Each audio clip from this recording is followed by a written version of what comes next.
You may have seen this. So on 26 December, Mao Zedong's birthday, and this was very deliberate. You know, nothing happens in China on social media. These are all lifted out of Chinese social media. Nothing happens. Not one, but two new aircraft were revealed, were flown. The U.S. hasn't officially designated the one on the right yet. It's right there, Chinese, or the Chengdu Aircraft Corporation, CAC. The pundits are calling it the JH-36 because the tail number has a 36 on it, and it follows the J-35. But China is, they are rapidly modernizing. Next slide. December was also an eventful time. So, middle of December, there was a unannounced PLA-N, People Liberation Army Navy exercise that completely encircled the. This is the largest exercise, naval exercise, probably since the end of World War II. It was 3 times by number of ships than what RIMPAC is, our big exercise. Now, when we do RIMPAC, we actually announce it well in advance because we don't want to inadvertently start a war. China just did this. In fact, it wasn't necessarily obvious that they were doing an exercise. They encircled the island. They set up these walls out to the first island chain. They did mock attacks of both aircraft coming inbound to China as well as attacking ships within this area, doing mock attacks without telling the world that they were just doing an exercise. It could have been the preamble to an invasion.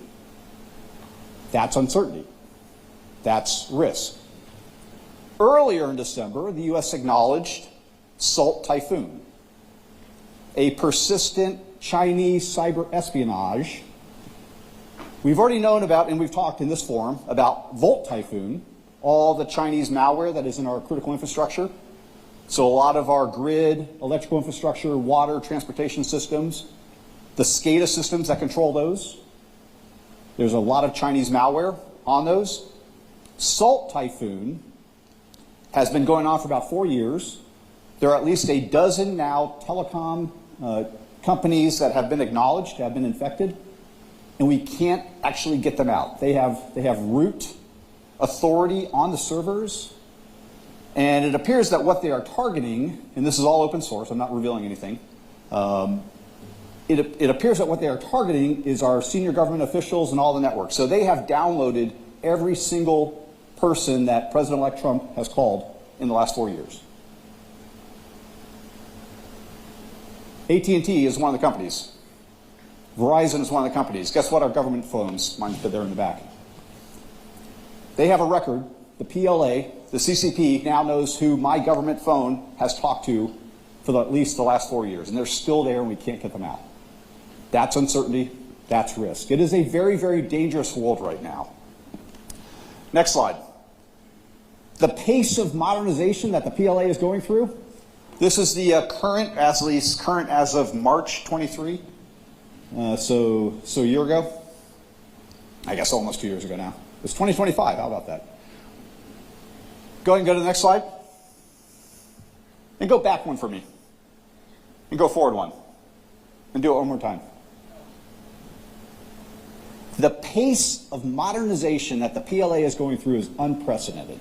It is far outpacing what we are doing. We are the smallest and oldest that we have ever been. The Chinese, the PLA, is the largest and most modern that it has ever been. That is risk. That is uncertainty. And that's why what we are doing here at Edwards Air Force Base is extremely important, because we are, go ahead and go to the next slide. We are here at Edwards developing and modernizing and doing those things that will change Chairman Xi's calculus about starting World War III. We cannot afford to have to take a step backwards because we have a mishap. Our mission is too important. And China's doing it right now too. So let's go ahead and take a journey. So this is Edwards Air Force Base. Go ahead and advance for me. China also has an Edwards Air Force Base. And so we'll take a journey across the globe. Dingjin Air Force Base, out in the Gobi Desert. They picked a desert just like we did. And so up there in the Gobi Desert, and there it is. Our runway is longer here, I have to say. We got 1,000 feet on what they have, and we have a lot more runways too, with almost 69 miles of runways. This is their newest runway here. They're doing a lot of drone and kind of what we are calling the combat collaborative aircraft development. This is where a lot of those hangars where a lot of that stuff is coming from. This is also located adjacent to missile ranges and satellite launching and anti-satellite ranges as well. They also, go ahead and build for me. Look right here.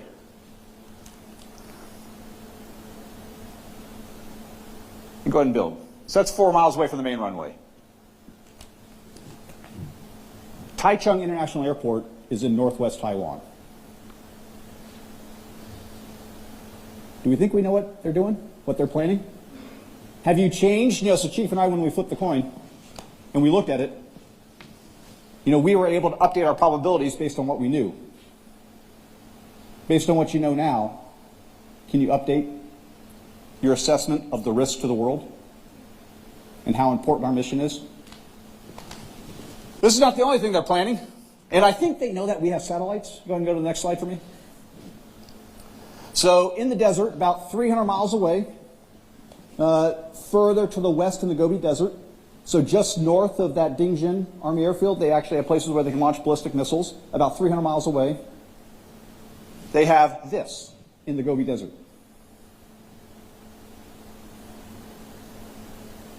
There's actually a couple targets like that. Some of them have radar reflectors, so they actually look like a carrier, the Gerald Ford, for a ballistic missile that's coming back in and has to discriminate, a target. They also have destroyers. They have destroyers actually on rails that go across the desert. It's fun going and actually it's not fun. It's easy in Google Earth to go in there. It's actually a little bit scary. I'll give you the coordinates if you want. You can just play around in Google Earth. You can look at this. The rail tracks are taking evasive action, so the missiles can actually be tested. What is the destroyer doing as it's weaving through the ocean? You can look at the radius of curvature of those railroad tracks. You want to update your probabilities about the risk to the world? Next slide. That's why we're doing this. This is one of the many, many things that you are working on right here that will change Chairman Xi's calculus about our readiness and change his incentives about whether or not today is the day to start World War III. We cannot afford to have the B-21 take a step back